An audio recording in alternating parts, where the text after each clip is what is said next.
on the campaign trail with Nara Lokesh here in Mangalagiri, which is where he's contesting from. Namaskaram, Nara Lokesh. First of all, I've been trying to catch you here. I know you've been campaigning across Andhra, which has been a struggle for me to reach you. What's it looking like, honestly, on ground when you've been campaigning with the very last leg now? It's going to be a virtual sweep. People of Andhra Pradesh are very clear. They don't want Psycho Jagan as the Chief Minister. They want, under the leadership of Mr. Naidu, Telugudesam Janasena Bharatiya Janata Party government to be formed. You know, the challenge is that largely urban pockets seem to be with the TDP, but where rural pockets are concerned because of Jagan's welfare schemes, is it a bit of a challenge? Not at all. I mean, you see the kind of turnout that we've had here in Mangalagiri. This is the rural pocket, right? So Jagan keeps saying that he pushed a button, but he pushes two buttons. The first button gives 10 rupees, the other button takes away 100 rupees. So he gave 10 rupees, but through taxes and other things, he's taken 100 rupees out of people's pocket. Current charges have gone up by 9 times. 9 times. RTG charges were revised by 3 times. So all prices have gone up, and people are struggling to make ends meet. So people are very clear that they don't want a button chief minister, but rather they would like to have a chief minister who can balance both welfare and development and take the state forward. Here, of course, you're seeing parliamentary and assembly elections happening simultaneously. There's a bit of a question mark on where you really stand with your allies on the issue of Muslim reservation. You know, Jagan has said very clearly it's going to stay. Mr. Naidu on the manifesto launched, he said it's going to stay. The BJP in every single rally says, no way, we're going to let it happen. So what does the TDP stand here? Our stand is quite clear that the reservation will stay in the state of Andhra Pradesh. And how will it work with the BJP then? We made it clear from day one. As far as Andhra Pradesh is concerned, we are committed to delivering on the minority reservation. So it's a laid down condition with the BJP? It's an understanding. It's an understanding. Let's talk about Mangalagiri now. This is, of course, a huge challenge for the TDP overall in Andhra Pradesh, but also a challenge for you personally in Mangalagiri. Do you see it in that way, that you kind of need to avenge what happened in 2019? See, Mangalagiri is a very tough constituency for Telugudesam Party.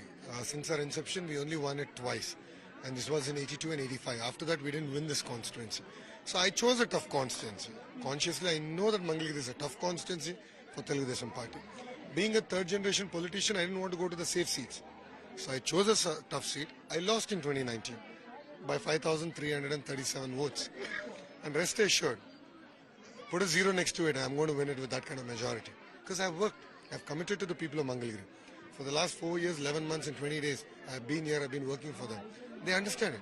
Look at the love and affection that they showed to me today. And it's a very small village, but look at the kind of turnout that we've had. But you're a sort of celebrity, right? I'm sure in 2019 when you came, it's the same fanfare. I see people coming, taking selfies with you. Not at all. See, 2019, I came 21 days before the elections. I was in a rush. I couldn't meet people. But this time, I gave the time. 4 years, 11 months I've been here. This is the village I visited 4th time. So I've been going back to all the villages, meeting with people, spending time with them. And yes, everyone would like to take a photo with me. And I do spend time taking photos with everyone. Your campaigns are a bit unique though. I mean, I've visited a lot of campaigns in the last few days. Very few leaders are actually with the people, asking them to tell their issues. You're noting it down also in a piece of paper. Did you consciously decide that this is how you want to interact with the people during your sabhas? See, Mangalagiri doesn't need Lokesh to be introduced, right? I mean, they know who I am because I've been here. And I didn't want to come here with a lot of fanfare. If you look at it, it's been a very relatively quiet.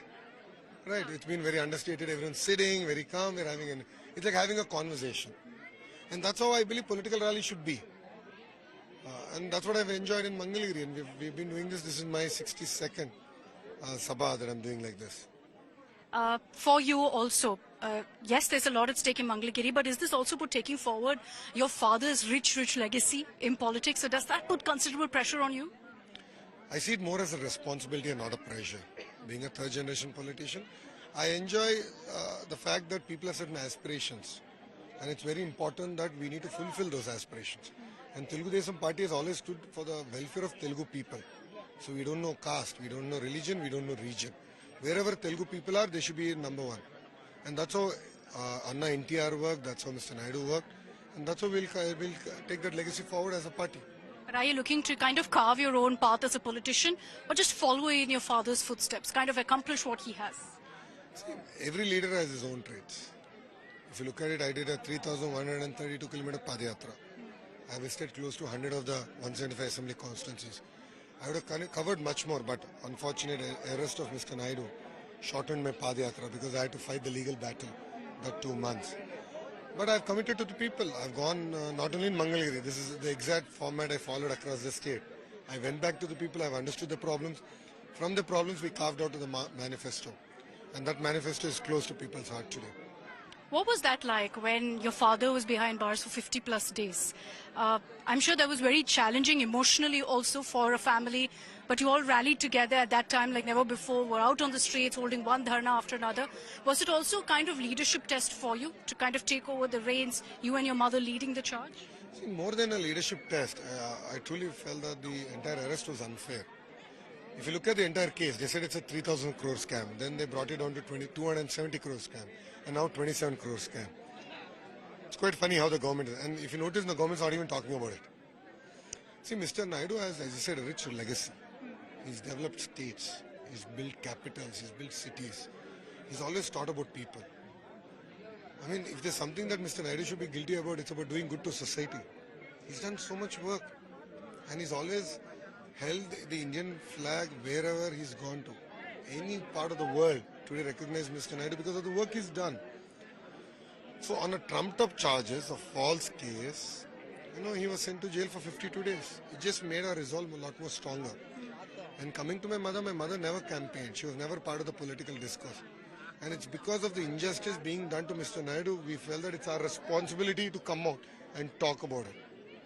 Otherwise, the ruling party is just sending one lie after the lie after the lie and making it a reality. And that's exactly what we didn't want it to happen. See, if you look at corrupt people being arrested, every day one corruption comes out. But when Mr. Naidu was arrested, his good work came out. And that's a testimony to the work that Mr. Naidu has done for India. My final question to you. What is the tally you'll give the TDP in Assembly and in Parliament? The Alliance, we are hoping to win 160 out of 175 Assembly seats and 23 out of 25 MP seats.